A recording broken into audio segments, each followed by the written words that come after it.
बिस्मिल्लाहिर्रहमानिर्रहीम। अस्सलाम वालेकुम viewers. Home chef by Amreen की किचन से आपको मेरा सलाम है। आज मेरे किचन में बनने जा रही है बहुत ही ज़बरदस्त सी डिलीशियस चिकन कलेजी की रेसिपी। चिकन कलेजी वैसे तो आपने बहुत दफ़ा ट्राई की होगी, लेकिन मेरी रेसिपी ज़रूर ट्राई कीजिएगा। इंशाल्लाह आपको बहुत पसंद आएगी और घर में सबसे आप दाद वसूल करेंगे। इस कलेजी की रेसिपी से ना ही आपको इसमें किसी किस्म की महक महसूस होगी और ना ही आपको ये कोई बहुत सख्त बनेगी। बहुत ही स्पाइसी और बहुत मज़ेदार रेसिपी का हर स्टेप को आपने बहुत गौर से देखना है और किसी भी स्टेप को मिस नहीं करिएगा, वरना इस तरह की रेसिपी आप नहीं बना सकेंगे। रेसिपी की जानिब चलने से पहले आप मेरे चैनल को एक दफ़ा सब्सक्राइब कर दीजिएगा, क्योंकि यहाँ पे मैं आपको डेली रोज़मर्रा के किचन में बनने वाली मज़ेदार रेसिपीज़ ज़रूर बनाना सिखाती हूँ। इंशाल्लाह आपको ज़रूर पसंद आएगी। तो चलते हैं रेसिपी की जानिब। रेसिपी स्टार्ट करने से पहले आपने एक काम ये कर लेना है कि कलेजी को अच्छी तरह से धो के और इसको एक प्याले में भिगो के रख दें, ताकि इसके अंदर जो भी खून वगैरह होता है वो सारा धुल जाए, और हो सके तो थोड़ा सा सिरका भी इसमें शामिल कर लीजिएगा, ताकि इसकी जो भी गंदगी है वो साफ़ हो जाए।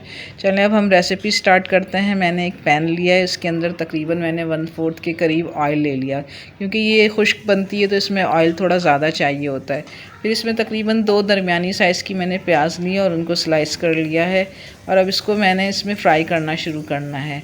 प्याज को बहुत ज़्यादा ब्राउन नहीं करूँगी, बल्कि दरमियानी जब इसका रंग चेंज हो जाए बस इतनी देर इसके अंदर हमने इसको फ्राई करना है, क्योंकि अगर हम इसको बहुत ज़्यादा देर तक फ्राई कर लेंगे या लाल करेंगे तो ये प्याज इसके अंदर गलेगी नहीं, और आपको पता है चिकन की कलेजी पकने में ज़्यादा टाइम नहीं लगती है।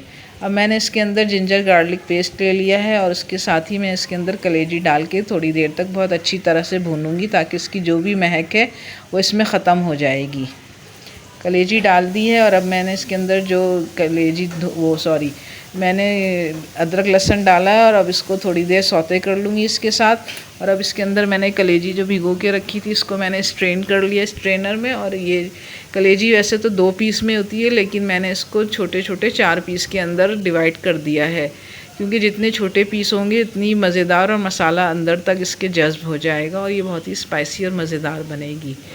कलेजी को मैंने काट के धो लिया था, और अब मैं इसको स्ट्रेनर में स्ट्रेन कर लिया ताकि सारा पानी निकल जाए। और अब मैं इसको इसके साथ डाल के अदरक लहसुन और प्याज के साथ कुछ देर अच्छी तरह से भून लूँगी, ताकि इसके अंदर जो भी हीक होती है कलेजी की, कच्चे गोश्त की या खून की, वो तमाम इसमें से निकल जाएगी। और यही सबसे अच्छी रेसिपी की पहचान यही होती है कि कलेजी की इसके अंदर से हमें स्मेल या हीक जो कहते हैं एक, वो नहीं आएगी।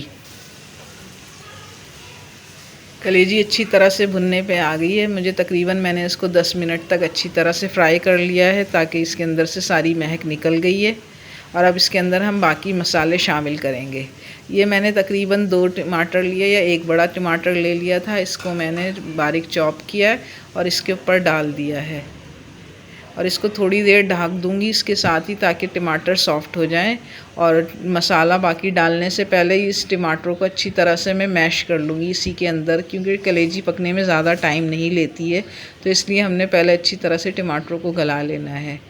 तकरीबन मैंने ये 8 से 10 मिनट तक ये टमाटर ढाके थे, और अब ये टमाटर सॉफ्ट हो गए हैं।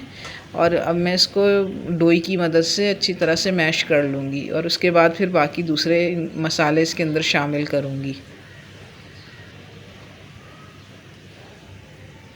टमाटर मैश हो चुके हैं, और अब मैंने इसके अंदर मसाले शामिल करने हैं। मसालों में मैंने इसके अंदर हल्दी पाउडर डाल दिया है, धनिया पाउडर, ज़ीरा पाउडर है। मसालों की तादाद आप यहाँ डिस्क्रिप्शन में भी देख सकते हैं। ये ब्लैक पेपर है 1 टीस्पून, या आप अपने टेस्ट के हिसाब से भी डाल सकते हैं। गरम मसाला पाउडर है 1/4 टीस्पून के करीब। और ये चाट मसाले से बहुत अच्छा टेस्ट आता है अगर आप किसी भी भुनी हुई चीज़ को बनाएं। रेड चिली फ्लेक्स हैं 1 टीस्पून है, या अगर आप ज़्यादा खाते हैं तो ज़्यादा शामिल करें, कम खाते हैं तो कम डाल दीजिएगा। ये मैंने साबुत धनिया क्रश करके भून के रखी थी, वो मैंने इसमें तकरीबन 1 टेबल स्पून डाली। नमक अपने हस्बे ज़ायका डाल लीजिए, तेज़ या कम जो आप खाते हैं उस हिसाब से शामिल कर लीजिए। मिर्चों की जो भी क्वांटिटी होती है वो मैं अपनी हर रेसिपी में बताती हूँ कि आप अपने टेस्ट के हिसाब से कम या ज़्यादा कर सकते हैं, क्योंकि किसी घर में बहुत ज़्यादा तेज़ मसाला या तेज़ मिर्चें पसंद की जाती हैं और किसी घर में बहुत दरमियानी या हल्की मसाले पसंद किए जाते हैं।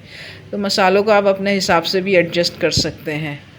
ये इसको मैंने थोड़ी देर डाल के ढकना ढक के पकाया था। अब ये तकरीबन अच्छी तरह से सारा पानी खुश्क हो चुका है और अब मैं मसाला भूनना शुरू करूँगी और जो थोड़े बहुत टमाटर साबुत थे वो भी इसके साथ मैश कर लूँगी, ताकि कहीं पे कोई मसाला टमाटर जो है वो साबुत नहीं पे रह जाए। और ये अच्छी तरह से दोनों चीज़ें यकजान हो जाएंगी। अब मसाले को भुनाई शुरू कर देंगे और इस रेसिपी का असल टेस्ट ही भुनाई में आता है।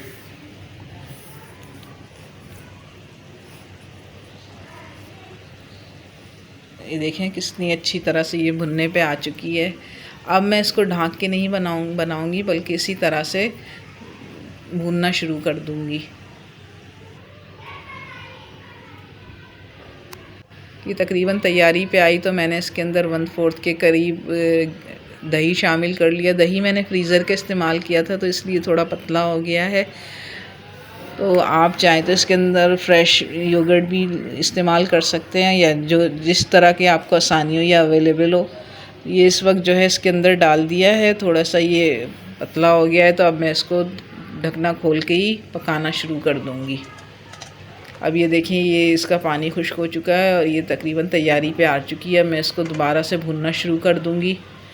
कलेजी तैयारी पे आ गई है। चिकन की कलेजी पकने में ज़्यादा टाइम नहीं लेती। और अब ये तैयारी के ऊपर मैंने इसके अंदर 2 हरी मिर्चें थी जिनको तोड़ के साबुत ही शामिल करके और इसको थोड़ी देर के लिए इसमें भून लूँगी। इससे बहुत अच्छी खुशबू आने लगती है।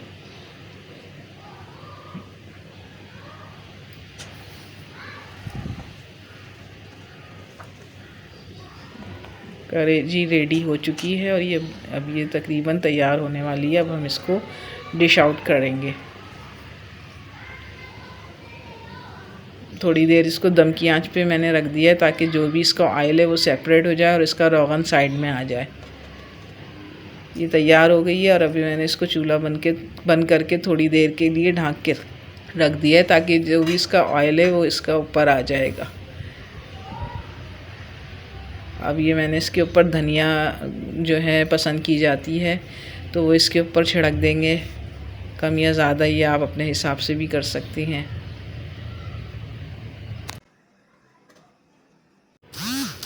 अब इसको सर्व करने का टाइम आ गया है। हमने इसको एक प्लेट में निकाल लेना है सर्विंग के लिए। और इसके ऊपर चाहें तो मज़ीद धनिया छिड़क सकते हैं, क्योंकि बहुत लोग पसंद करते हैं और बहुत से मेरे घर में जैसे धनिया इतना नहीं पसंद किया जाता।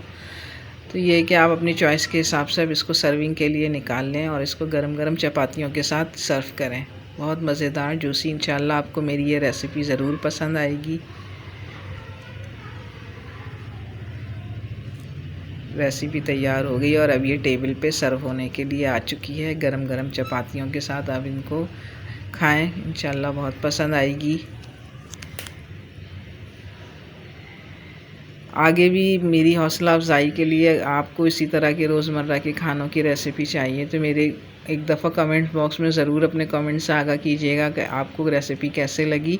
और आगे भी मज़ीद रेसिपी जानने के लिए मेरे चैनल को एक दफ़ा सब्सक्राइब कर लीजिएगा। तब तक के लिए मुझे इजाज़त दीजिए। अल्लाह हाफ़िज़, फ़ी अमान अल्लाह।